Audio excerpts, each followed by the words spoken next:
ये है संस्कारशाला, ये है संस्कारशाला। इस कार्यक्रम के पुण्यार्चक हैं स्वर्गीय स्वरूप चंद जी जैन की स्मृति में विमलेश जैन, उषा जैन, नितिन जैन, मेघना जैन, नीतू गगन, आदित्य जैन, अनुष्का एवं समस्त मार्संस परिवार आगरा, श्री कुंदनमल सुशीला देवी छाबड़ा, पुत्र संजय कुमार, डिम्पल देवी, अजय कुमार, मनीषा देवी, सुनील कुमार, बीना देवी, पौत्र नमन जैन, मानव जैन, मेहुल जैन, तनिष जैन, पौत्री रितम जैन, ग्लोरी जैन, हनी जैन एवं समस्त छाबड़ा परिवार, महावीर फार्मेसी, इम्फाल, मणिपुर। जय जिनेन्द्र नमो अरिहंताणं, नमो सिद्धाणं, नमो आयर्याणं, नमो उवज्जायाणं,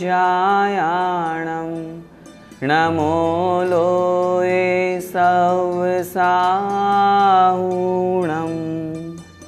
पंच परमेष्ठी भगवान की जय हो। हम सभी संस्कारशाला के माध्यम से जैन धर्म की बेसिक बातें समझ रहे हैं। नमोकार मंत्र से हमने प्रारंभ किया था। तब से पाप, कषाय आदि के निमित्त से हम संसार में परिभ्रमण कर रहे हैं, चारों गतियों में घूम रहे हैं। उन चारों गतियों के बारे में भी हमने समझा। किस प्रकार हम सच्चे देवशास्त्र गुरु पर श्रद्धान करके सम्यक दर्शन को प्राप्त करके अपनी आत्मा का कल्याण कर सकते हैं, ये भी हमने समझा। लोक के बारे में हमने समझा। तीनों लोकों में हम अनादिकाल से संसार में परिभ्रमण कर रहे हैं। संसार में परिभ्रमण करने का मूल कारण है हमारा मिथ्यात्व। हम बहुत बार सुनते रहते हैं, आप लोगों से भी हम बहुत बार निवेदन करते हैं, हमें मिथ्यात्व को छोड़ना चाहिए। मिथ्यात्व से हम दूर हों, हम सम्यक्त्व को प्राप्त करें, क्योंकि सम्यक्त्व ही आत्मा का स्वभाव है। लेकिन यह मिथ्यात्व क्या चीज़ है? मिथ्यात्व कहते किसको हैं? क्योंकि जब तक हम यह नहीं जानेंगे कि मिथ्यात्व क्या है तो हम उसे छोड़ेंगे कैसे? सामान्य से कहा भी जाता है, बिन जाने ते दोष गुणन को कैसे तजिए गई है। तो दोष और गुणों को दोनों को जानना आवश्यक है। इसलिए जब तक हम मिथ्यात्व को नहीं जानेंगे तब तक हम उस मिथ्यात्व से बच नहीं सकते। हम जो क्रियाएं करते हैं कहीं उनमें मिथ्यात्व तो नहीं है। इसलिए आज की इस कक्षा में मिथ्यात्व किसे कहते हैं, कितने प्रकार का होता है, किस किस रूप में होता है, कहीं हमारे जीवन में मिथ्यात्व तो नहीं है, मिथ्यात्व से बचने के लिए हमें क्या करना चाहिए, इन सब बातों पर हम विचार करेंगे। तो भैया जी सबसे पहले यही बताइए कि मिथ्यात्व कहते किसे हैं? मिथ्यात्व, मिथ्यात्व त्व का मतलब होता है भाव। जहाँ पर मिथ्या भाव होता है, जहाँ पर गलत श्रद्धान होता है, गलत ज्ञान होता है और गलत आचरण होता है, उसे मिथ्यात्व कहते हैं। कहने का सीधा सा तात्पर्य, जहाँ पर विपरीतता पाई जाती है, मिथ्यापना, झूठापन पाया जाता है, उसे मिथ्यात्व कहते हैं। जो 7 तत्वों के प्रति सही श्रद्धान नहीं करता है, मैं कौन हूँ, मैं आत्मा हूँ, यह मेरा शरीर है, इस प्रकार के भेद विज्ञान को जो नहीं मानता, शरीर को ही आत्मा मानता है और आत्मा को ही शरीर मानता है, शरीर और आत्मा में कोई भेद नहीं करता, शरीर को कष्ट होता है तो अपने आप को कष्ट होना मानता है, इस प्रकार की परिणति, इस प्रकार का भाव जिनका होता है, वे जीव मिथ्या दृष्टि कहलाते हैं।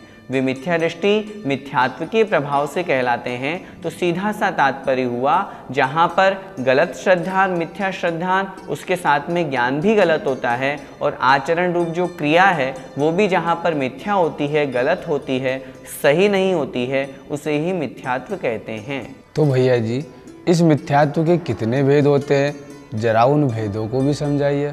इस मिथ्यात्व के 2 भेद होते हैं, गृहीत मिथ्यात्व और अग्रहीत मिथ्यात्व। गृहीत का मतलब जो हमने यहाँ आकर के इस भाव में ग्रहण किए, स्वीकार किए। सच्चे देवशास्त्र गुरु को नहीं मान करके जो मिथ्या देव है, मिथ्या शास्त्र है और मिथ्या गुरु है, खोटा धर्म है, खोटे गुरु हैं, कुगुरु है, कुधर्म है, इनकी जो सेवा पूजा करते हैं, इनको जो मानते हैं, इनकी जिनकी मान्यता होती है, वह कहलाता है गृहीत मिथ्यात्व, जो हमने यहाँ आकर के ग्रहण किया है। अग्रहीत मिथ्यात्व जो हमने यहाँ आके ग्रहण नहीं किया, स्वभाव से हमारे साथ में बहुत काल से या बहुत भवों से चला हुआ आ रहा है, अनादि काल से चला हुआ आ रहा है, वह कहलाता है अग्रहित मिथ्यात्व। इसके अंतर्गत जो अभी हमने आपसे निवेदन किया, शरीर को आत्मा को एक मानने रूप परिणति होती है। राग द्वेष ये निश्चित रूप से संसार में दुख के कारण है, लेकिन फिर भी मिथ्या दृष्टि जीव इन 7 तत्वों के प्रति विपरीत श्रद्धान करता हुआ राग आदि को अपना सुख का कारण मानता है। वह वस्तुओं से, व्यक्तियों से, संसार से राग करता है और राग के कारण से दुखी होता रहता है। जो अग्रहित मिथ्या दृष्टि जीव होता है, तपस्या आदि के प्रभाव से, उपवास आदि के कारण से उसके कर्मों की निर्जरा होती है, लेकिन फिर भी वह ऐसा मानता है इससे तो मेरे शरीर को कष्ट हो रहा है, मुझे कष्ट हो रहा है, तो फिर मैं उपवास आदि तप क्यों करूं। तो इस प्रकार की जिनकी परिणति होती है 7 तत्वों के प्रति जिनका विपरीत श्रद्धान होता है, जो इस भव से नहीं अनेकों भवों से अनादिकाल से उसके साथ में चला आ रहा है, उसे अग्रहित मिथ्यात्व कहते हैं। एकांत मिथ्यात्व के अंतर्गत जो लोग एक ही पक्ष को लेकर के कथन करते हैं, वे लोग भी मिथ्यात्व के अंतर्गत आते हैं। जैन धर्म अनेकांत स्वरूप वाला है। कोई व्यक्ति एक है, जरूरी नहीं है कि वो सिर्फ एक ही है। वो एक व्यक्ति की अपेक्षा से, जैसे माना कि उदाहरण से हम समझे, एक पुरुष है, वह पुरुष अपनी पत्नी की अपेक्षा से पति है, अपने पिता की अपेक्षा से पुत्र है, अपने पुत्र की अपेक्षा से पिता है, अपने भाई की अपेक्षा से भाई है, अपने भांजे की अपेक्षा से मामा है। इस तरह से एक उस पुरुष में अनेक धर्म विद्यमान हैं। हम उसे किसी एक पक्ष से कथन नहीं कर सकते। ठीक इसी प्रकार लोक व्यवहार ही नहीं, पूरा हमारा जैन धर्म, जैन सिद्धांत अनेकांत पर टिका हुआ है। आचार्यों ने तो इस अनेकांत को जैन धर्म का प्राण कहा है। फिर भी यदि हम ऐसी मान्यता रखते हैं कि नहीं, निश्चय धर्म ही सच्चा धर्म है, व्यवहार तो झूठा है, या कोई ऐसा कहता है कि व्यवहार नहीं ही सच्चा है, निश्चय नहीं तो झूठा है, एक ही नय को, एक ही पक्ष को जो मानने वाला होता है वह एकांत मिथ्यात्व कहलाता है और हमें इसका भी त्याग करना है। चौथा मिथ्यात्व है संशय मिथ्यात्व। संशय के अंतर्गत जहाँ डाउटफुल सिचुएशन होती है, डाउट इसलिए नहीं, यदि कुछ पढ़ रहे हैं उसमें यदि कोई शंका हुई, जानने के निमित्त से समझ में नहीं आया तो वो अलग बात है, लेकिन हम जिन धर्म में ही शंका करने लगे, जैसे हमने पढ़ा था भगवान आदिनाथ स्वामी की ऊंचाई 500 धनुष की थी, अरे समझ में नहीं आता, ऐसा भी कोई होता है क्या? इस तरह की मान्यता बना लेते हैं। स्वर्ग नरक किसने देखे, पता नहीं होते हैं कि नहीं होते। इस तरह से जहाँ संशय होता है वह भी आचार्यों ने मिथ्यात्व के रूप में स्वीकार किया है, क्योंकि जिन धर्म के प्रति सम्यक दृष्टि जीव किसी प्रकार की कोई शंका नहीं करता, निःशंकित अंग का पालन करता है। और अंतिम मिथ्यात्व है अज्ञान मिथ्यात्व, ज्ञान का ही नहीं होना। बहुत से लोगों की स्थिति होती है, वे बोलते हैं अरे जान करके क्या करना, हम तो ऐसे ही ठीक हैं। यह भी एक मिथ्यात्व की कोटि में आया है। इसलिए 2 प्रकार का ग्रहित और अग्रहित के अलावा इन 5 प्रकार के मिथ्यात्व का भी हमें त्याग करना है, इसलिए इनका हमने स्वरूप यहाँ पर बताया। भैया जी देखो, हम तो हमारे घर पर सबका सम्मान होता है, हम किसी का भी अपमान नहीं करते, चाहे वो किसी भी धर्म का हो, तो इसमें क्या आपत्ति है? देखिए, आपत्ति वहाँ पर है जहाँ सम्यक दर्शन होगा, क्योंकि सम्यक दृष्टि जीव सच्चा श्रद्धान करता है। हम आपसे एक छोटा सा निवेदन करना चाहते हैं। सबसे पहली बात तो जैन धर्म किसी का अपमान करना नहीं सिखाता। यदि हम किसी अन्य धर्म का सम्मान नहीं कर रहे हैं या उसको स्वीकार नहीं कर रहे हैं, तो इसका मतलब ये नहीं है कि हम उसका अपमान कर रहे हैं। हम तो वास्तविकता बता रहे हैं। सम्मान उसी का किया जाता है, धर्म उसे ही स्वीकार किया जाता है जिसमें कोई गुण हो। अन्य देवी देवताओं में अथवा अन्य संप्रदाय से हमें कोई द्वेष भाव नहीं है, लेकिन जो वीतरागीपना जहाँ पर प्रकट होगा हम उसे ही तो स्वीकार करेंगे। राग द्वेष से सहित यदि कोई देवी देवता है तो वे तो हमारे ही जैसे हैं। जब वे हमारे ही जैसे हैं तो फिर वो हमारे भगवान कैसे हो सकते हैं?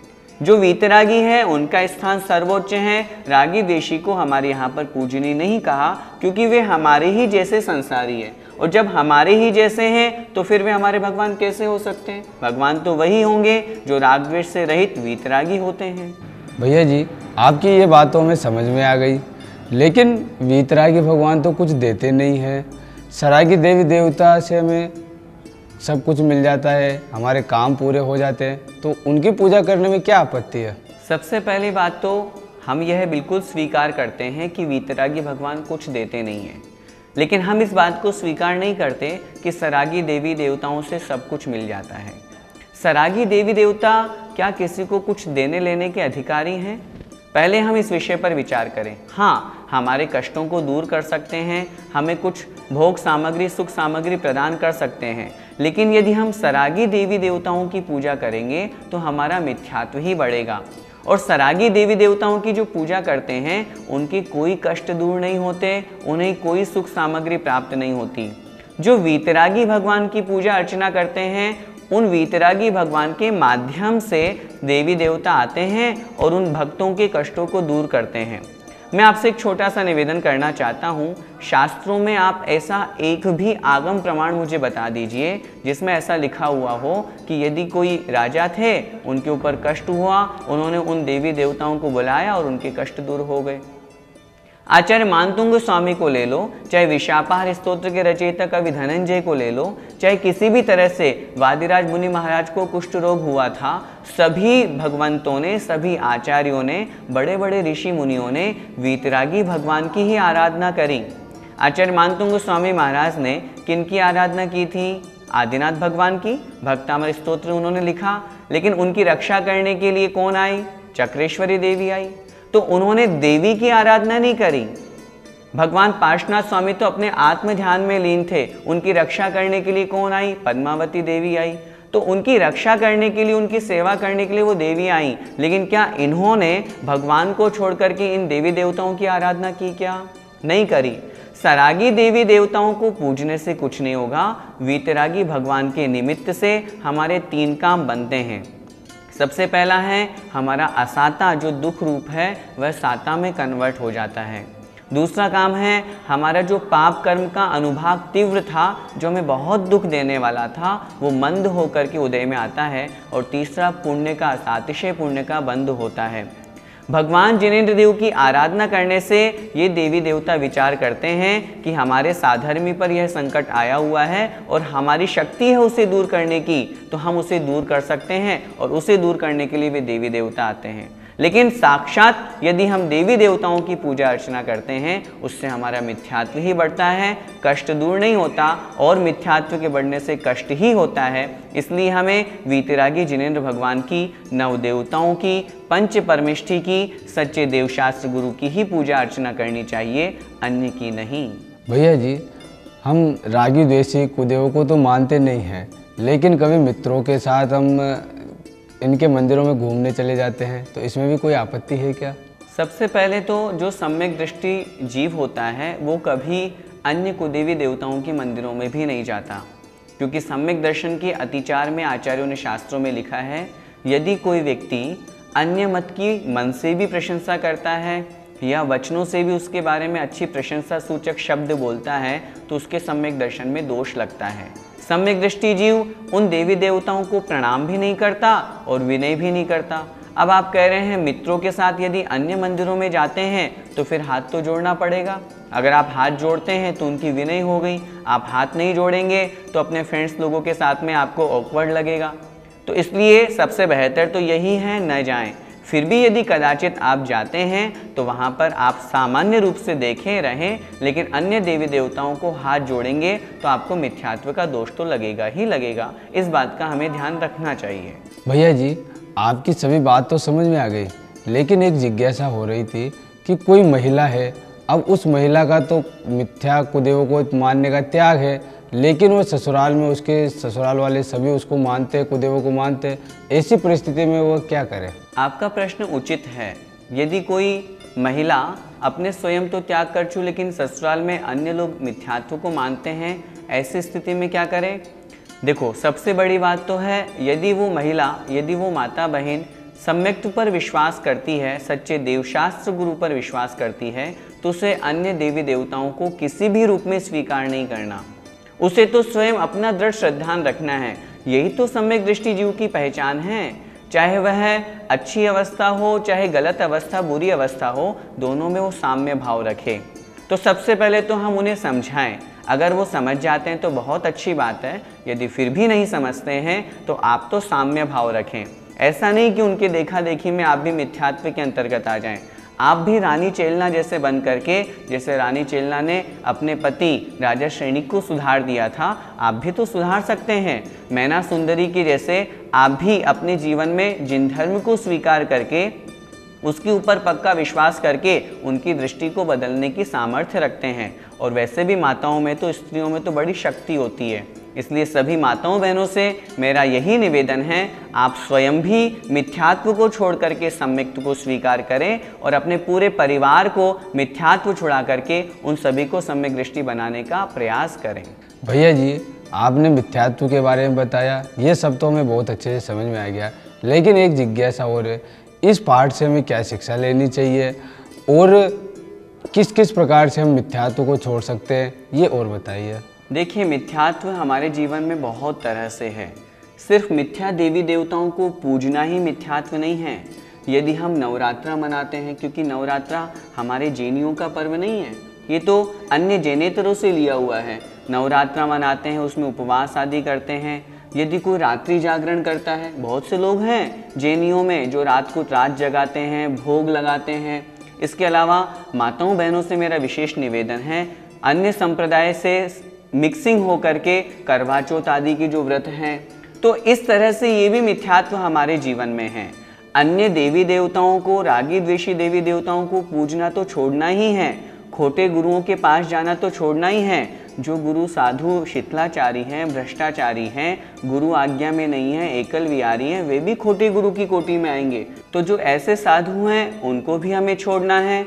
तो जो खोटे देव, खोटे शास्त्र और खोटे गुरु को तो छोड़ना ही छोड़ना है, मिथ्यात्व को छोड़ना ही है। इसके अलावा अन्य जो दूसरी क्रियाएं हैं जो मिथ्यात्व के रूप में हैं, उन्हें भी हम स्वीकार नहीं करें। हमारी आत्मा का कल्याण सम्यक्त्व से ही होगा, ये हमें बहुत अच्छी तरह से समझ लेना है। और जब तक मिथ्यात्व रहेगा तब तक हमें सुख की प्राप्ति संभव नहीं है। हम संसार में ही घूमेंगे, संसार में ही परिभ्रमण करेंगे। मिथ्यात्व हमारा सबसे बड़ा शत्रु है। सबसे पहले हमें इसी को विनाश करना है। इसके विनाश करने के लिए आज की इस कक्षा में हमने मिथ्यात्व के विभिन्न स्वरूप पढ़े।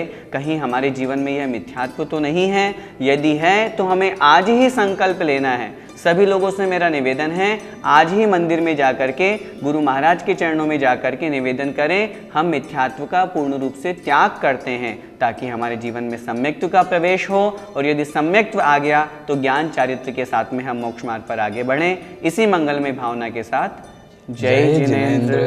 इस कार्यक्रम के पुण्यार्चक थे स्वर्गीय स्वरूप चंद जी जैन की स्मृति में विमलेश जैन, उषा जैन, नितिन जैन, मेघना जैन, नीतू गगन, आदित्य जैन, अनुष्का एवं समस्त मार्संस परिवार आगरा।